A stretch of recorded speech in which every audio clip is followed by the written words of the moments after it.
Hi everybody, let's take a look at another vector problem. So in this one we're asked to figure out, given two vectors, find the value of p such that these two vectors are perpendicular. Now the definition that I'm going to remind you of is this relationship that exists for the dot product. Specifically, when you take the dot product, that quantity is equal to the magnitude of the first vector times the magnitude of the second vector times the cosine of the angle between those two vectors. If u is perpendicular to w, what that means is that cosine of theta is going to be 0, because cosine of 90 degrees is 0.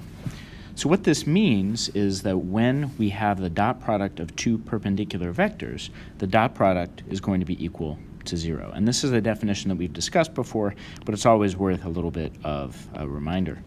So now we need to take the dot product of u and w. The process of taking the dot product means that you take the product of each pair of components, so 2 and 3, 3 and 1, and then -1 and p, and you add all of those quantities together. So 2 times 3 plus 3 times -1, that's the second components, plus -1 times p. And we know that all of that is going to be equal to 0. So from this equation, we can simplify a little bit. 6 minus 3 minus p is equal to 0, which gives us, using some algebra, that p is going to be equal to 3. The second part of this question says that if we have another vector v with the three components, 1, q, and 5, if the magnitude of v is 42, find the possible values of q. So here we need to use the idea of the magnitude of a vector. And you might remember that the magnitude of a vector we obtain by taking the three components, so the x component, the y component, and the z component, or whatever coordinate system we're using there, and we square all three of them and take the sum. So this is essentially the Pythagorean theorem expanded into 3 dimensions. So we can take the components of these vectors then, of this vector v, and substitute it into this relationship.